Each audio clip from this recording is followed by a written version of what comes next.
이 예배 허락하신 하나님의 거룩한 말씀은 창세기 30장 25절에서 28절까지 말씀입니다.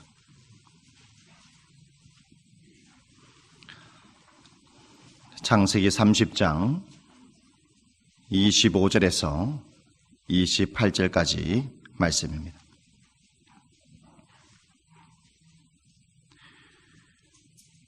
라헬이 요셉을 낳을 때에 야곱이 라반에게 이르되 나를 보내어 내 고향 나의 땅으로 가게 하시되 내가 외삼촌에게서 일하고 얻은 처자를 내게 주시어 나로 가게 하소서. 내가 외삼촌에게 한 일은 외삼촌이 아시나이다. 라반이 그에게 이르되 여호와께서 너로 말미암아 내게 복신 줄을 내가 깨달았노니 내가 나를 사랑스럽게 여기거든 그대로 있으라. 또 이르되 내 품삯을 정하라. 내가 그것을 주리라. 아멘. 할렐루야. 찬양대에 찬양이 있겠습니다.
아멘. 감사합니다. 부목사 시절에 사택에서 그리고 교회로 가는 길에 벚꽃나무가 있었습니다. 한날 출근하는 길에 길을 걸어가는데 많은 벚꽃나무가 있는데 한 그루의 벚꽃나무에서 꽃이 활짝 피어 있었다는 것입니다. 그 벚꽃나무를 보면서 어떻게 이렇게 아름다울 수 있을까라는 생각을 가졌죠. 그런데 신기한 게 하나 있었습니다.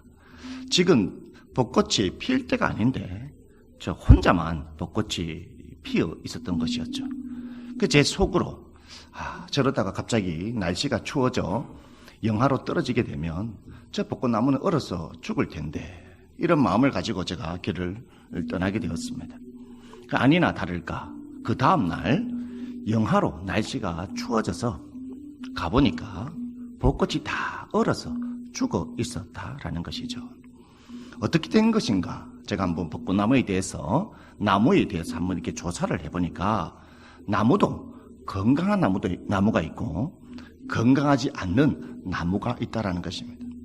벚꽃나무가 꽃이 필 때가 아닌데 피었다라는 것은 이 벚꽃나무가 건강하지 않았기 때문에 피는 시기를 잘못 판단해서 꽃이 피었다라는 것이죠.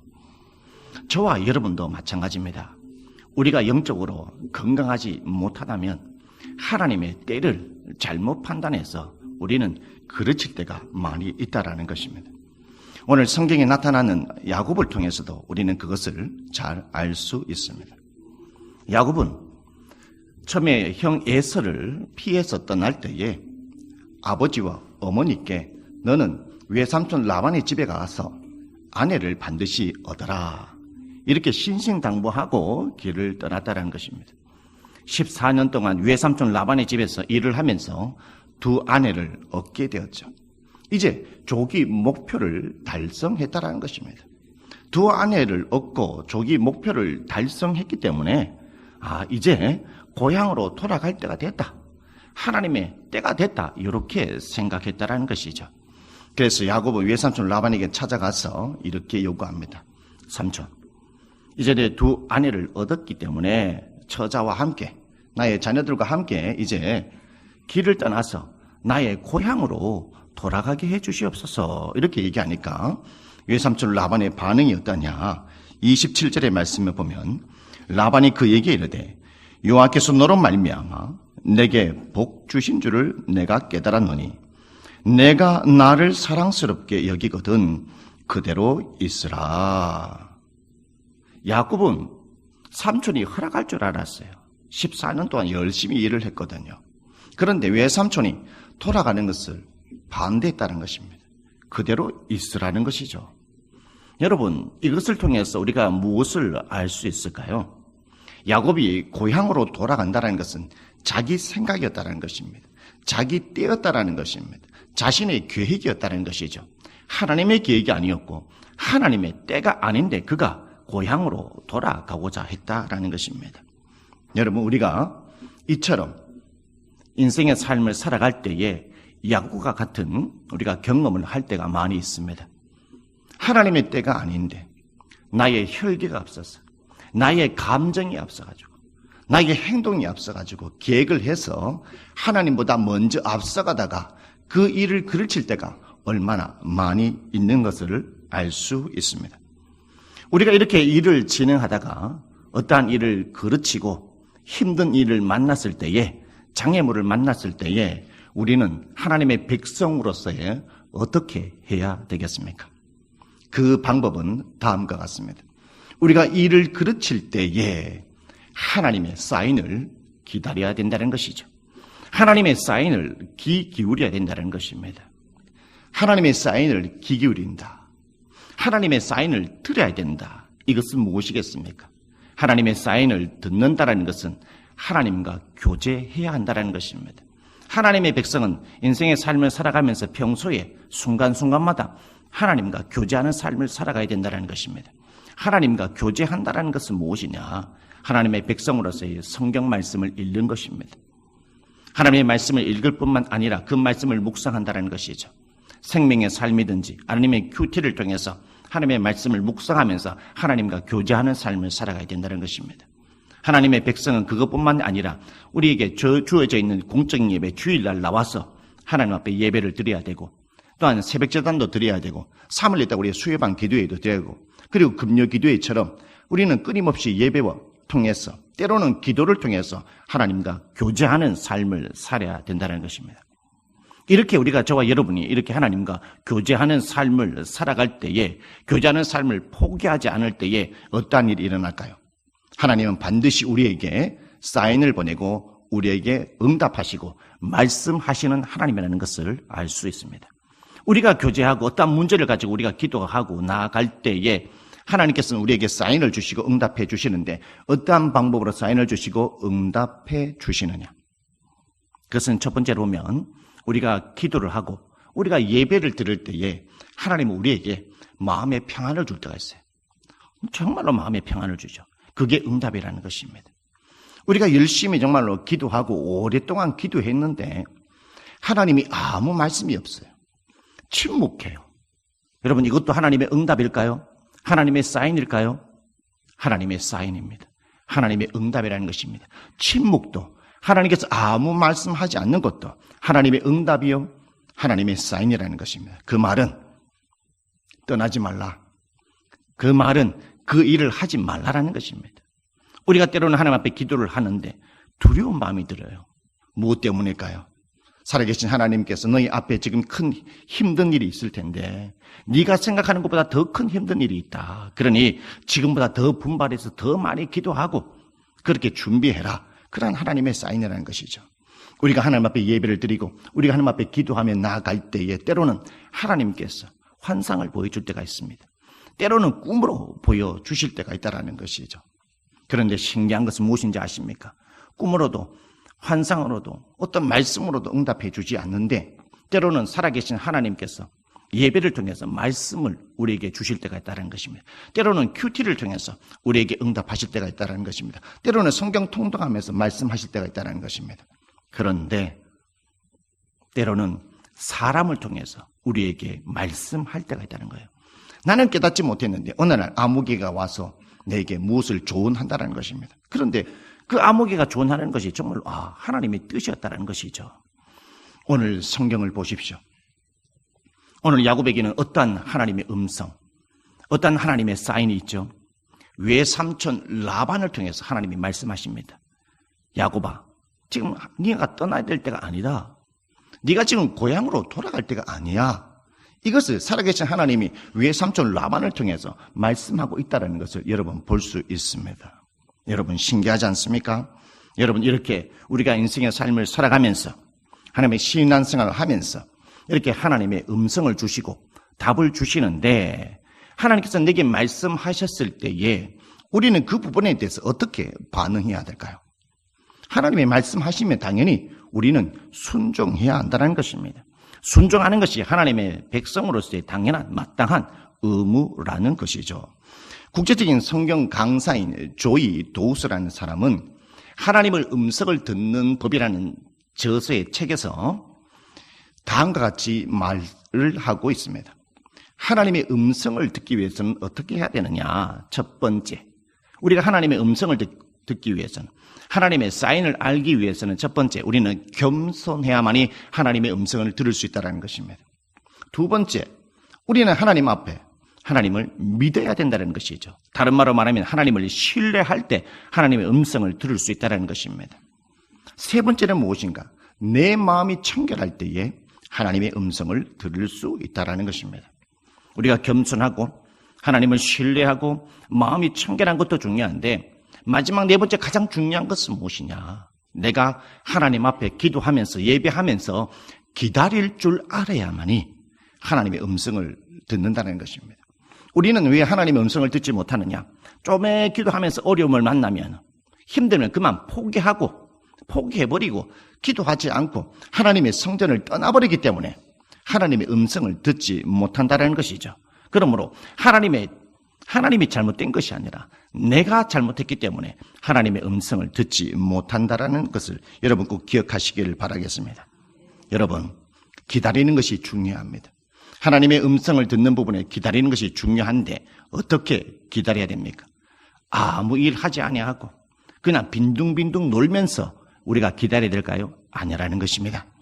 내가 맡은 위치에서, 내가 맡은 그 자리에서 최선을 다하며 이 일을 하면서 하나님의 음성과 사인을 기다려야 된다는 것이죠. 오늘 성경의 야곱을 통해서 우리에게 잘 말씀해 주고 있습니다. 외삼촌 라반이 야곱에게 분명히 얘기했습니다. 떠나지 말라, 있으라. 그렇다면 그것을 하나님의 음성을 듣고 최선을 다해서 일을 해야 되지 않습니까? 야곱이 그 말을 듣고 하나님의 말씀에 순종하면서 6년 동안 밤잠을 정말 자지 않고 열심히 일을 한 것을 볼 수 있습니다. 그리고 두 번째, 야곱은 어떻게 했냐? 이 6년 동안의 일을 하면서 자기 자신의 미래를 준비했다는 것입니다. 자기 자신의 미래를 위해서 부를 축적하고 모으는 일을 했다는 것이죠.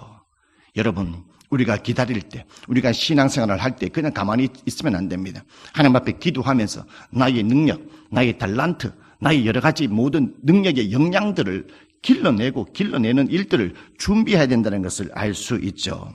그런데 여러분, 야곱이 하나님의 부를 축적하는 일에 있어서, 미래를 준비하는 일에 있어서 인간적인 방법을 사용한 것이 아니라 살아계신 하나님이 원하는 하나님의 방법을 사용했다는 것을 우리가 주목할 필요가 있습니다. 이 야곱이 외삼촌 라반이 품삯을 준다고 얘기했기 때문에 야곱이 외삼촌에게 이렇게 얘기합니다. 삼촌, 제게 품삯을 준다고 했죠. 그러면 앞으로 이 양의 가축들이 태어나게 되면 아롱지고 점 있는 것은 저의 것으로 하겠습니다. 삼촌 괜찮죠? 그러니까 삼촌이 허락했죠. 왜냐?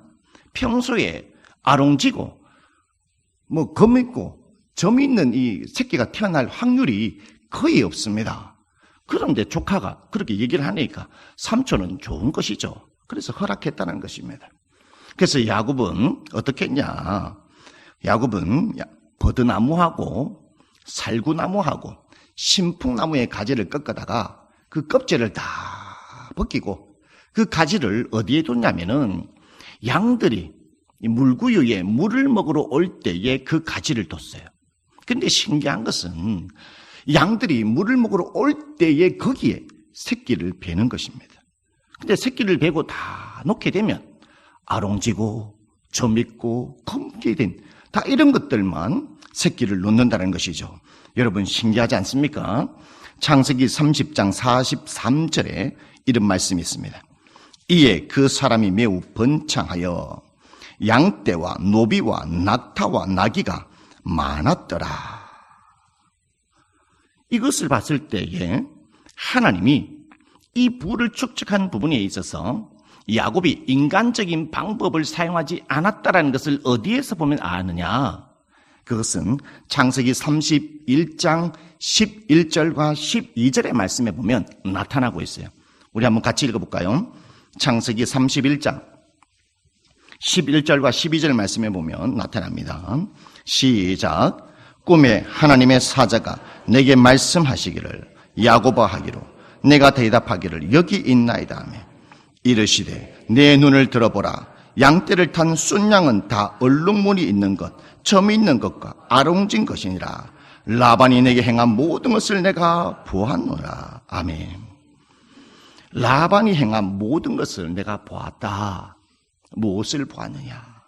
성경의 말씀을 살펴보면 외삼촌 라반이 야곱에게 품삯을 주는 부분에 있어서 10번이나 속이고 품삯을 주지 않았다. 이렇게 말씀하고 있다는 것입니다.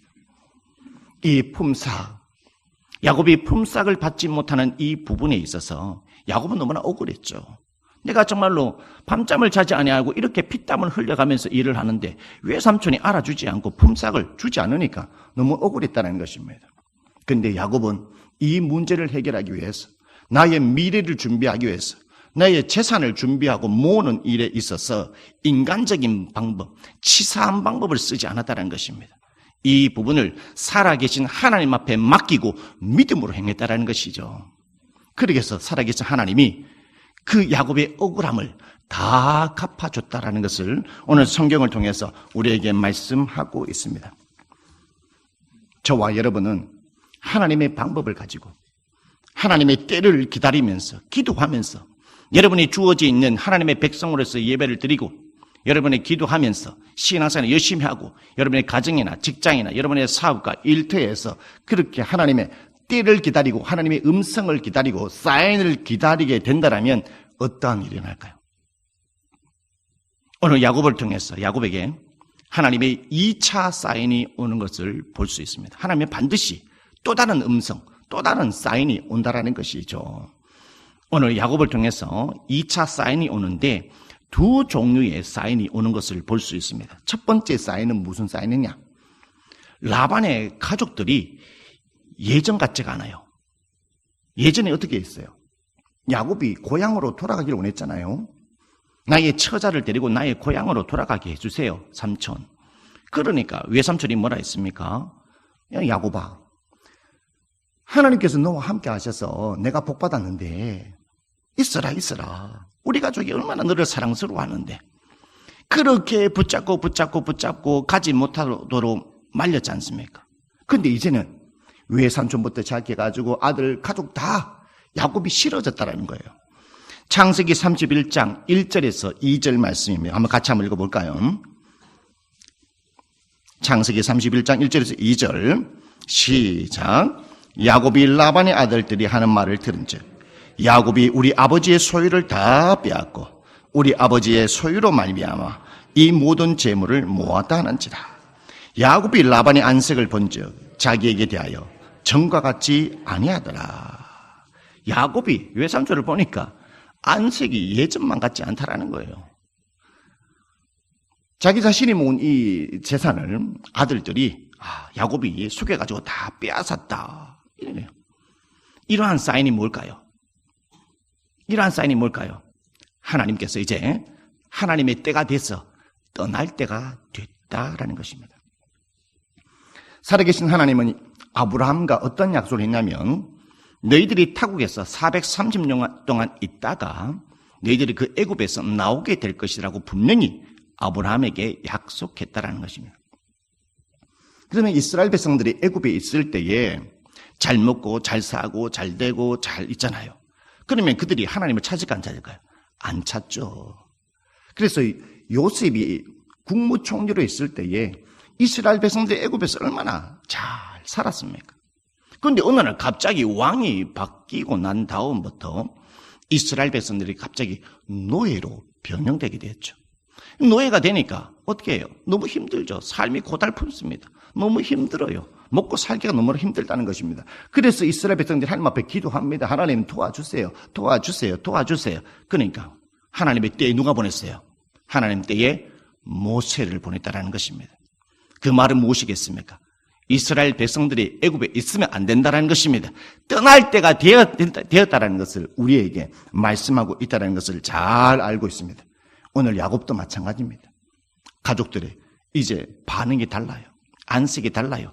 떠날 때가 됐다라는 것이죠. 우리에게 이처럼 환경을 통해서 우리에게 하나님은 말씀할 때가 있다는 것을 여러분 꼭 기억하시길 바라겠습니다. 이제 두 번째로 살아계신 하나님께는 확실한 응답을 주십니다. 뭐냐? 창세기 31장 3절을 한번 같이 읽어보도록 하겠습니다. 시작. 여호와께서 야곱에게 이르시되 내 조상의 땅 내 족속에게로 돌아가라. 내가 너와 함께 있으리라 하신지라. 뭐라 말합니까? 하나님이 떠나라는 것입니다. 떠나라는 것입니다. 하나님께서 이제 떠나야 된다. 왜 지금이 하나님의 때입니까? 야곱은 그것을 알지 못했어요. 창세기 28장에 외삼촌 라반의 집으로 떠나가고 있을 때 형 에서를 피신하여 떠나갈 때에 베델에서 잠을 잘 때 살아계신 하나님을 만났어요. 살아계신 하나님을 만나면서 거기가 돌 기둥을 쌓고 야곱이 무슨 서원을 하냐? 하나님, 나를 이곳까지 다시 고향으로 무사히 잘 돌아오게 된다면 내가 얻은 그 모든 것에서 내가 얻은 그 모든 재산에서 10분의 1을 살아계신 하나님 앞에 드리겠나이다. 이렇게 소원을 냈어요. 그런데 여러분, 두 아내만 얻고 재산 하나도 준비하지 않고 고향으로 돌아가면 하나님 앞에 바칠 게 있어요, 없어요? 바칠 게 있어요, 없어요? 11조 드릴 게 있어요, 없어요? 아무것도 없다는 것입니다. 그래서 하나님은 네가 이렇게 나한테 서운하지 않았느냐? 네가 물질의 축복을 쌓을 동안까지 하나님께서 기다리셨다는 것을 우리에게 알 수 있다는 것이죠. 우리가 하나님의 때가 됐을 때에 어떠한 일을 시작하고 우리가 하나님의 때가 됐을 때에 어떤 일을 위해서 출발하게 된다면 그 일이 정말로 평탄하고 순조롭게 이루어지는 것을 볼 수 있어요. 창세기 31장 14절에서 16절의 말씀에 보면 여러분 집에 가서 읽어보시고 어떠한 일이 나냐면 야곱이 아내들에게 얘기해요. 자, 이제 우리 떠날 때가 됐다. 여보, 이제 떠나자. 이렇게 얘기를 하니까 아내들이 순조롭게 흔쾌히 네, 떠나겠습니다. 이렇게 얘기합니다. 아내들이 안 떠난다고 얘기할 수 있잖아요. 여기 살기 편하고 친구들도 있고 부모님들도 있는데 굳이 800km를 걸어가가지고 무지 어떻게 해서 어떻게 사느냐. 안 가겠다. 아내들이 안 가겠다 하면 남편이 갈 수 있어요, 없어요? 못 갑니다. 자녀들이 못 간다. 아빠 못 가. 이렇게 하면 갈 수 있어요, 없어요? 못 간다라는 것이죠. 그런데 자녀들과 아내들이 흔쾌히 따라가겠습니다 라고 얘기하는 거예요. 그리고 창세기 31장 24절에 보면 어떠한 일이 있냐면 이 야곱이 하나님의 말씀에 있잖아요. 이게 말씀을 듣자마자 곧바로 순종해서 야밤 도주를 해요. 근데 이후에 외삼촌이 알게 됩니다. 그래서 괘씸하죠. 아하, 괘씸죄에 이제 걸려가지고 외삼촌 라반이 이제 쫓아옵니다. 잡으려고요. 근데 살아계신 하나님께서는 야곱과 약속한 게 있기 때문에 외삼촌 라반에게 나타나서 이 일을 가로막는다는 것이죠. 하나님의 때에 출발하게 된다면 우리 앞에 장애물이 있다 할지라도 우리 앞에 어떠한 일이 있다 할지라도 살아계신 하나님께서 그 모든 일들을 열어주시고 다 가로막아 주신다는 것을 오늘 성경의 본문의 말씀을 통해서 저와 여러분에게 말씀하고 있다는 것을 여러분 기억하시기를 바라겠습니다. 우리가 하나님의 때에 하나님의 시기에 시간을 확인할 때에 하나님의 평탄한 길을 걸어갈 수 있다는 것입니다. 그런데 우리가 하나님의 은혜 가운데에 길을 걸어갈 때에 조심할 게 하나 있다라는 것입니다. 봄날의 개라는 책에 다음과 같은 내용이 있습니다. 개가 봄날의 낮에 목줄이 나무에 묶인 채 아이들과 정말 신나게 재미있게 놀아요.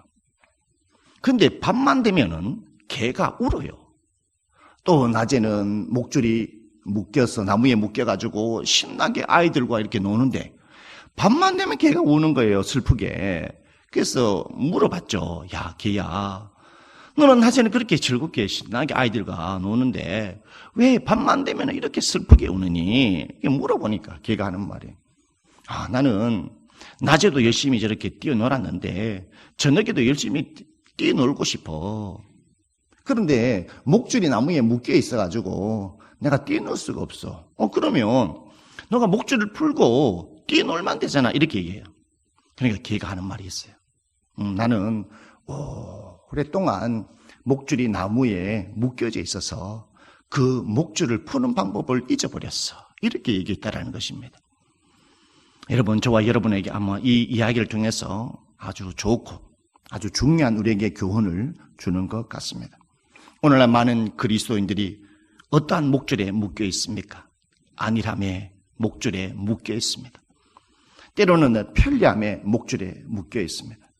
때로는 세상의 일에 목줄에 묶여 있고 때로는 타성에 젖은 목줄에 묶여 있어서 살아계신 하나님 앞에 나와서 예배를 드려야 되는데, 내게 정말로 뭔가 문제가 있어서 하나님 앞에 기도를 해야 되는데, 하나님의 말씀을 읽어야 되는데, 하나님의 말씀을 가지고 묵상을 해야 되는데, 주님 앞에 나와야 되는데 소리치면서 하나님 나를 도와주시옵소서, 나를 도와달라고 소리치면 하나님 앞에 나와야 되는데, 세상이 좋아서 세상 나무에 편리함과 안위의 그 목줄이 묶여가지고 살아계신 하나님 앞에 나오지 못해요. 어떠한 사람은 그 목줄이요, 사람이 너무 좋아가지고 교회 나오지 못하는 사람이 너무 많아요. 어떠한 사람은요, 자기 취미가 너무 좋아가지고 교회 나오지 못하는 사람이 너무 많아요. 어떠한 사람은요, 자기가 뭐 놀러 가고 싶어가지고 그 목줄에 묶여가지고 살아계신 하나님 앞에 나오지 못한 사람들이 너무나 많다라는 것이죠. 오늘 이 주일날 예배를 나오신 도동조항의 성도 여러분, 여러분은 어떠한 목줄에 묶여서 살아계신 하나님 아버지 앞에 나오지 못합니까? 요즘 우리 새벽기도의 마가복음을 우리가 새벽기도 말씀을 우리가 묵상하고 있습니다. 마가복음 11장에 보면 어떠한 내용이 있냐. 예수님께서 어느 날 예루살렘 성전을 두루 살펴봅니다. 예루살렘 성전이 정말 잘 있는지, 하나님의 백성들이 정말 올바르게 사용하고 예배를 잘 드리고 있는지 두루두루 살펴봅니다. 이제 날이 저물어 베다니에 가서 하룻밤을 자고 거기에서 이제 나오게 되는데, 예수님께서 되게 시장하셨습니다. 배가 고프셨죠. 그래서 배가 고팠는데 무화과의 나무의 열매가 탐스럽게 익을 계절이 아닌데, 그때가 4월이죠. 열매가 익을 계절이 아닌데 무화과 나무에 가서 먹을 것을 구하러 간 거죠. 4월이라도 익지 않은 무화과 나무의 열매를 익은 것을 보고 그 익지 않은 열매를 따먹기 위해서 갔는데, 그 무화과 나무에 열매가 하나도 없다는 것입니다. 익지 않은 열매도 있어야 되는데 잎만 무성했다는 것이죠. 근데 예수님께서는 그 나무를 보고 저주했죠. 왜 저주했을까요? 무화과 나무를 보면서 열매가 없고 잎사귀만 무성한 것을 보니까, 어제 뭘 봤어요? 예루살렘 성전을 가가지고 두루두루 살펴보니까 이스라엘 백성들, 유대 민족의 백성들, 하나님의 백성들이 꼭 이 무화과 나무 같았다는 거예요. 열매가 없고 기쁨이 없고 하나님 앞에 이러한 아름다운 모습이 없는 모습을 보고 너무나 안타까워한 나머지 예수님이 무화과 나무를 저주했다는 것입니다. 무엇 때문일까요? 왜 하나님의 백성들이, 왜 유대 민족들이 왜 탐스러운 열매를 맺지 못했을까요? 그들은요, 돈을 파는데, 사업하는 일에, 직장의 일에, 세상의 일에 사람이 좋아가지고 살아계신 하나님 앞에 예배드리는 것을 잊어버렸다는 것이죠. 세상의 일에 목줄에 묶여가지고 살아계신 하나님을 찾고 하나님의 음성을 듣고 하나님의 사임을 듣고 하나님의 사인의 때를 언제인지를 다 잊어버렸다는 것이죠. 그러니까 살아계신 하나님 앞에 나오지 못하니까 영적으로 살아계신 하나님 앞에 무엇인가 들을 것이 아무것도 없었기 때문에 살아계신 주님께서는 그것을 보고 안타까워하며 무화과 나무를 저주했다는 것입니다. 오늘 저와 여러분이 잎사귀만 무성한 무화과 나무의 모습은 아니겠습니까? 그러므로 저와 여러분은 매일매일 하나님의 시간을 확인해야 합니다. 하나님의 때를 알아야 된다는 것이죠. 하나님의 시간을 체크한다는 것은 무엇을 의미합니까? 하나님과 평소에 교제해야 한다는 것입니다. 여러분, 하나님과 평소에 교제 안 하고 있다면 오늘 이 한 예배 시간을 통해서 교제를 회복하시기를 바라겠습니다. 말씀을 읽든지, 하나님의 생명의 삶을 통해서 교제를 한다든지, 아니면 주중에 새벽 기도를 나온다든지, 아니면 주일날 예배를 많이 빠졌다면 이제는 예배를 빠지지 않는다든지, 아니면 수요일 밤에 기도에 나온다든지, 뜨겁게 기도할 수 있는 금요기도에 가서 부르짖는다든지, 이렇게 여러분 평소의 가운데 속에 살아계신 하나님과 교제할 때에 하나님의 때를 알 수 있다는 것을 여러분 믿으시기를 바라겠습니다. 기도하시겠습니다.